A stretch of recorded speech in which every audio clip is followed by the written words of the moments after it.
Hello everyone, welcome on my YouTube channel. Friends, आज की इस वीडियो में जो मूवी मैं एक्सप्लेन करने जा रही हूँ उसका नाम है जोकर। तो फ्रेंड्स, मूवी का एक्सप्लेनेशन सुनने से पहले आप इस चैनल को सब्सक्राइब कीजिए और बेल आइकन को प्रेस कीजिए ताकि इस चैनल के रिगार्डिंग जो भी नए नए नोटिफिकेशंस आए वो आपको मिलते रहें। फ्रेंड्स, मूवी की शुरुआत एक ऐसे शहर से होती है जहाँ पर अमीर और गरीब दोनों टाइप के लोग रहते हैं। लेकिन जो अमीर लोग हैं वो अपने हाई स्टैंडर्ड में बहुत पागल हैं और वो गरीबों को कुछ भी नहीं समझते।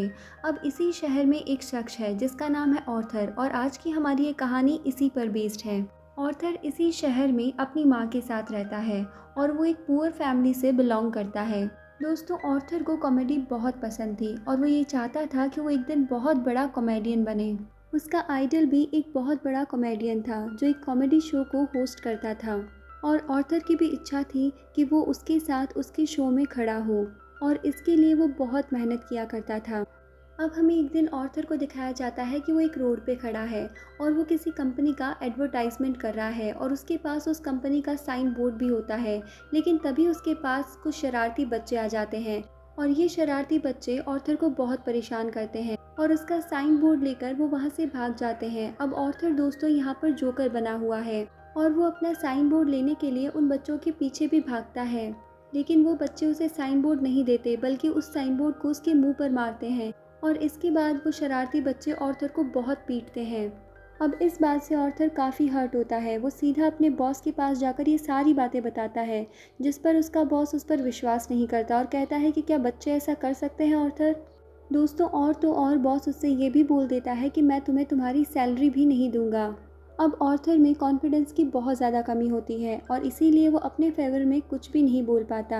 अब ऑर्थर बहुत ज़्यादा दुखी हो जाता है और वहाँ से बाहर आ जाता है और फिर वो सोचने लगता है कि क्या मैं इतना ज़्यादा बुरा हूँ कि कोई मुझ पर विश्वास भी नहीं करता। इसके बाद ऑर्थर अपने घर आ जाता है और वो डांस करने लगता है जिसमें हम देखते हैं कि ऑर्थर फिज़िकली बहुत ज़्यादा वीक है।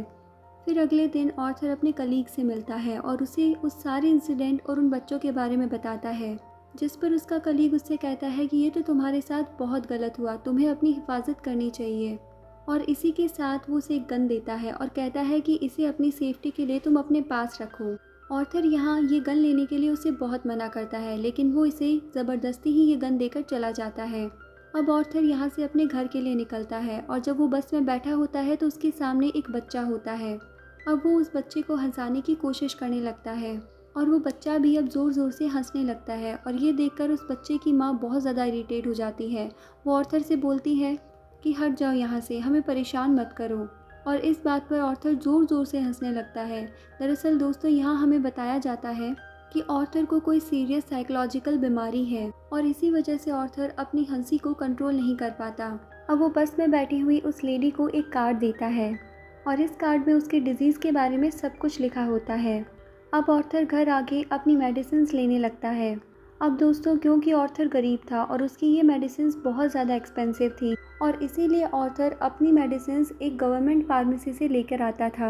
अब ऑर्थर एक दिन अपने साइकेट्रिस्ट के पास जाता है और वो ऑर्थर से कहती है कि तुम मुझे अपनी डायरी दिखाओ कि तुमने अब तक क्या क्या लिखा है उसमें। और जब वो इस डायरी को खोलती है तो उसमें लिखा होता है कि मैं उस तरह से तो बिल्कुल नहीं मरना चाहता जिस बुरी तरह से मैंने अपनी ये ज़िंदगी गुजारी है।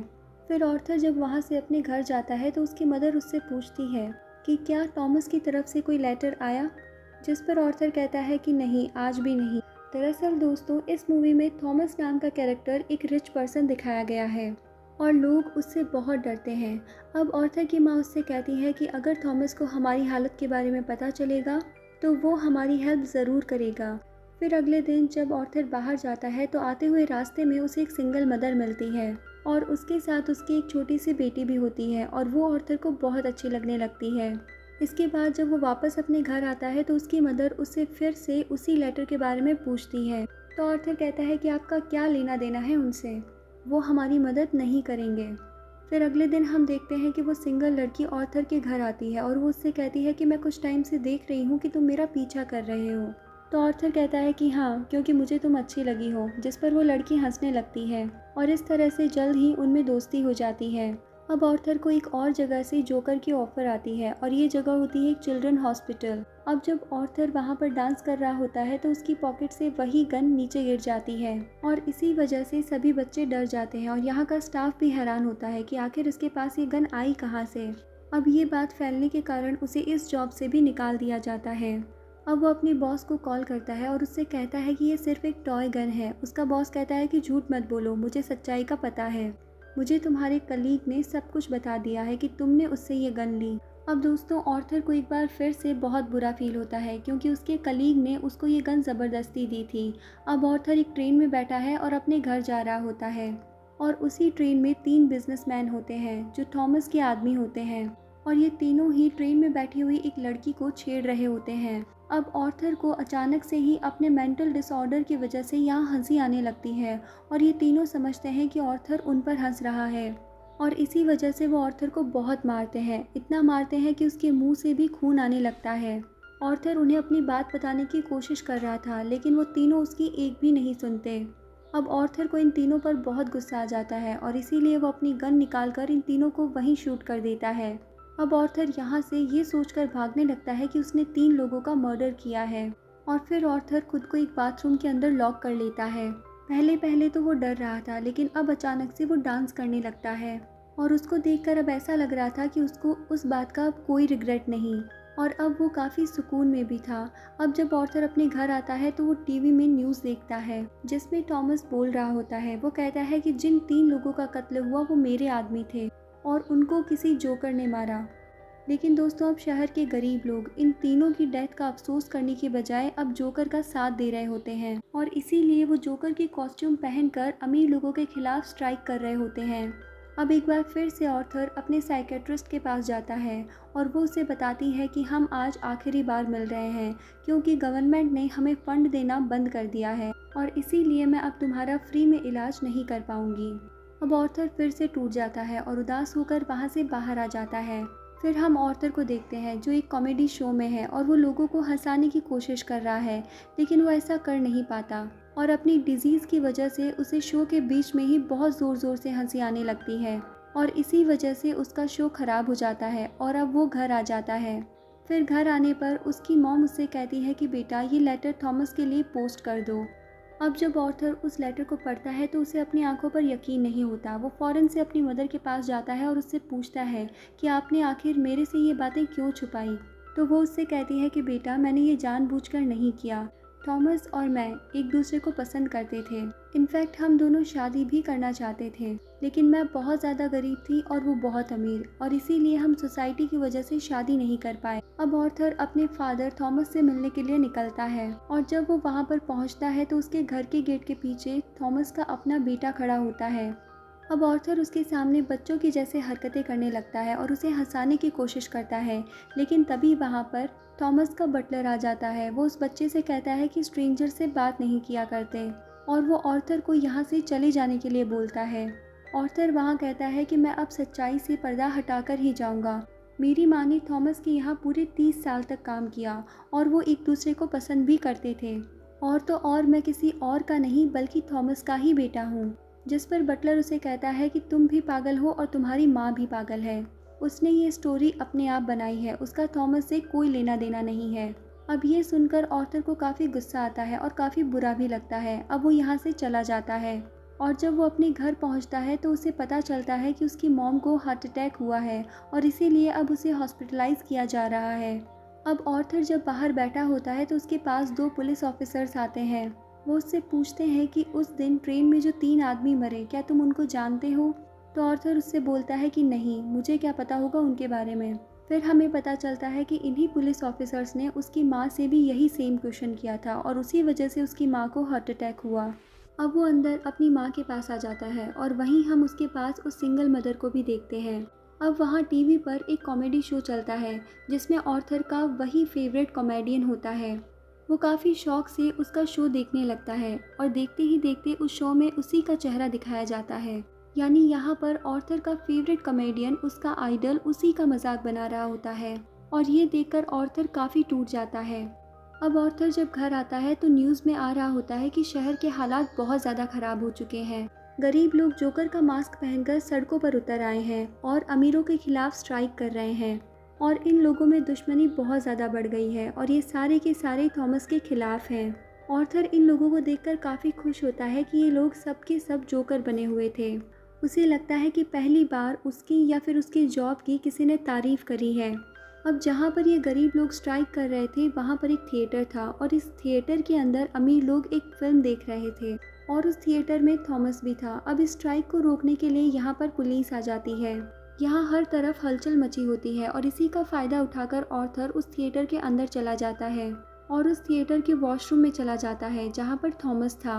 और अब वो उसके पास जाकर इनसे बहुत पोलाइटली बोलता है कि मैं आपका बेटा हूँ, मेरी माँ और आप एक साथ हुआ करते थे, उनके नाम को याद करें। लेकिन थॉमस कहता है कि मैं इस नाम की किसी भी लेडी को नहीं जानता हूँ और फिर वो ऑर्थर को एक ज़ोरदार मुक्का मारता है जिसकी वजह से ऑर्थर की नाक से खून बहने लगता है।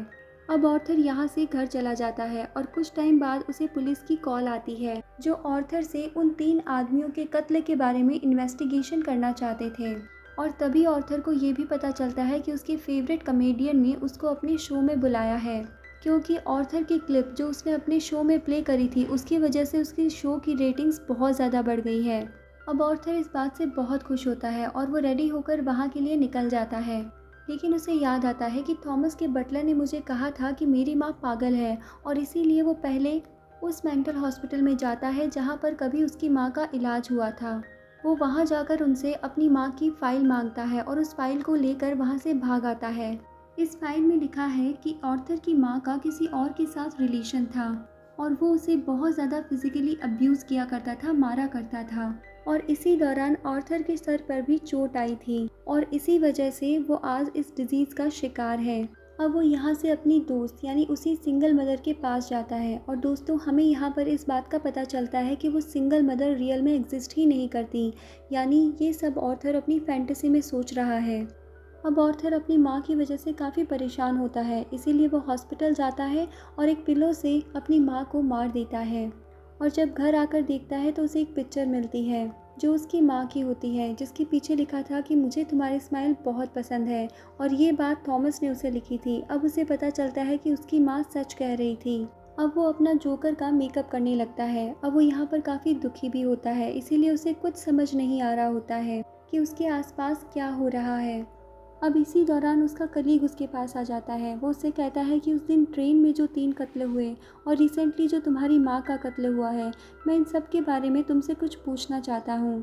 अब आर्थर को लगता है कि ये फिर से मेरा जीना हराम करने आया है और इसीलिए वो अपने कलीग को बहुत बुरी तरीके से जान से मार डालता है। अब इसके बाद आर्थर तैयार होता है और अपनी जोकर का फुल कॉस्ट्यूम वो पहन लेता है। वो अब अपने फेवरेट कॉमेडियन के शो में जाने की तैयारी कर रहा था और इसी वजह से वो बहुत खुश होता है और रास्ते में भी वो डांस करते करते जाता है। अब वहीं पर वो 2 पुलिस ऑफिसर्स भी आ जाते हैं जो आर्थर से उस ट्रेन में हुए इंसिडेंट के बारे में इन्वेस्टिगेशन करना चाहते थे, पर आर्थर उनको देखकर वहाँ से भाग आता है और भागते भागते वो एक ट्रेन में घुस जाता है और इस ट्रेन में बहुत सारे ऐसे लोग होते हैं जिन्होंने जोकर के फेस मास्क पहने थे और इसी वजह से पुलिस इतने सारे लोगों में उसको ढूंढ नहीं पाती और इसी बात का फ़ायदा उठाते हुए वो वहाँ से बचकर निकल जाता है। फिर वो अपने फेवरेट कॉमेडियन के शो में जाने के लिए वहाँ से निकल जाता है। अब उस कॉमेडियन के पास पहुँचने पर वो कॉमेडियन ऑर्थर से पूछता है कि क्या तुम भी जोकर बने हो अमीरों के खिलाफ प्रोटेस्ट करने के लिए। ऑर्थर उससे रिक्वेस्ट करता है कि आप लोगों को मेरे बारे में कुछ नहीं बताना सिवाय इस बात के कि मैं एक ऑर्डिनरी जोकर हूँ। इसके बाद उनका लाइव शो स्टार्ट हो जाता है। ऑडियंस इस चीज़ को देखकर काफ़ी खुश होती है और इसको काफ़ी एडमायर भी करती है। अब ऑर्थर का फेवरेट कॉमेडियन उसके सामने बैठा है और वो उससे क्वेश्चन करता है कि तुम यहाँ पर जोकर बनकर क्यों आए हो। तो वो जवाब देता है कि हमेशा मैं खुश रहना चाहता था और लोगों में भी खुशियाँ ही बांटना चाहता था और लोगों ने मुझे इस कैरेक्टर में पसंद किया तो मैंने सोचा क्यों ना मैं इसी कॉस्ट्यूम में यहाँ आ जाऊँ। अब ऑर्थर यहाँ पर एक काफ़ी सरप्राइजिंग बात भी बोल देता है। वो इसी लाइव शो में ये बोल देता है कि उसने ही उन 3 लोगों को उस ट्रेन में मारा था। वो कहता है कि ये सब मैं आपको इसलिए बता रहा हूँ कि अब तक कितने गरीब लोग मर चुके हैं अमीर लोगों के हाथों से, लेकिन उनका आज तक कभी जिक्र नहीं हुआ। लेकिन जब मैंने सिर्फ 3 अमीर लोगों को मार दिया तो लोगों ने कितना शोर मचा दिया। क्या सभी इंसान बराबर नहीं होते या फिर अमीर लोगों में कुछ और ख़ास बात होती है। आगे ऑर्थर बोलता है कि सोसाइटी बहुत ख़राब हो चुकी है, वो सिर्फ अपना फ़ायदा देखती है। और आज तुमने भी जब मुझे इस शो में बुलाया है तो इसमें तुम्हारी रहमदिली तो बिल्कुल भी नहीं है। तुमने तो मुझे इसलिए बुलाया है क्योंकि मेरी एक वीडियो क्लिप से तुम्हारे शो की रेटिंग बहुत ज़्यादा बढ़ गई थी। लेकिन ऑर्थर का फेवरेट कॉमेडियन उससे कहता है कि ऐसी बात बिल्कुल नहीं है। इस बात पर ऑर्थर को गुस्सा आ जाता है कि तुम अभी भी झूठ बोल रहे हो, और इसीलिए ऑर्थर वहीं पर अपनी गन निकालकर उसे सबके सामने शूट कर देता है उस लाइव शो में। इसको देखकर लोग काफ़ी घबरा जाते हैं और वहाँ से बाहर निकलने लगते हैं। लेकिन ऑर्थर को जब हम देखते हैं तो वो काफ़ी कॉन्फिडेंट होता है और उसे किसी भी बात का कोई डर नहीं होता है। अब पुलिस आकर उसे अरेस्ट कर लेती है और जब वो पुलिस की वैन में बैठकर वहाँ से दूर जा रहा होता है तो वो रास्ते में देखता है कि उसके बहुत सारे सपोर्टर्स हैं और उन्हीं में से कुछ सपोर्टर्स एक एम्बुलेंस में बैठते हैं और अपनी स्पीड बढ़ाकर उस पुलिस कार के साथ टक्कर कर देते हैं और इसी वजह से वो पुलिस कार क्रैश हो जाती है और इसके बाद वो ऑर्थर को उसमें से बाहर निकाल लेते हैं। अब ऑर्थर उसी कार के ऊपर खड़ा हो जाता है और उन्हीं लोगों में शामिल हो जाता है। सभी लोग यहाँ पर उसे देख पा रहे थे और उसके लिए चीयर अप कर रहे थे। अब उसके मुंह से और नाक से बहुत खून निकल रहा था और वो उसी खून से एक बड़ी सी स्माइल अपने चेहरे पर बना लेता है और हाथ फैलाकर ज़ोर ज़ोर से हंसने लगता है। दोस्तों, ये एक ऐसी स्माइल थी जिसके पीछे गम, तकलीफ और दुख छुपा हुआ था। ऑर्थर अब इन सभी लोगों का हीरो बन चुका था और अब वो काफ़ी खुश भी था कि फाइनली लोग उसकी तारीफ कर रहे थे। अब हम थॉमस को देखते हैं जो अपनी प्रेजेंट वाइफ और सन के साथ इस शहर को छोड़कर भाग रहा होता है। लेकिन तभी एक जोकर फेस मास्क पहना हुआ आदमी थॉमस और उसकी वाइफ को शूट कर देता है, लेकिन वो उसके बेटे को कुछ नहीं करता। इसके बाद एक सीन में हमें ऑर्थर को एक साइकेट्रिस्ट के पास दिखाया जाता है और वो यहाँ पर भी ज़ोर ज़ोर से हंस रहा होता है। तो वो साइकेट्रिस्ट उससे पूछती है कि तुम बिना वजह ही क्यों हंसते रहते हो। तो ऑर्थर उससे कहता है कि आप इस फीलिंग को कभी नहीं समझ पाएगी, और इतना कहकर वो बाहर निकल जाता है। और हम देख पाते हैं कि जैसे जैसे वो चलता है उसके फुटस्टेप्स खून वाले बनते हैं, यानी उसके जूतों के नीचे खून लगा हुआ था, जो ये इंडिकेट करता है कि कैसे एक अच्छा इंसान एक कातिल में बदल गया था। और इस मूवी में हमने ये सीखा कि अगर किसी के साथ लगातार बुरा किया जाए तो चाहे वो इंसान बुरा ना हो, लेकिन एक ना एक दिन वो बुरा बन ही जाता है। तो फ्रेंड्स, आपको इस मूवी का एक्सप्लेनेशन कैसा लगा आप हमें कमेंट सेक्शन में ज़रूर बताएं। साथ ही चैनल को सब्सक्राइब करें, वीडियो को लाइक करें और बेल आइकन को प्रेस करें ताकि इस चैनल के रिगार्डिंग जो भी नए नए नोटिफिकेशंस आएँ वो आपको मिलते रहें। अब हम मिलते हैं नेक्स्ट वीडियो में नेक्स्ट एक्सप्लेनेशन के साथ। तब तक के लिए bye bye, take care and thank you.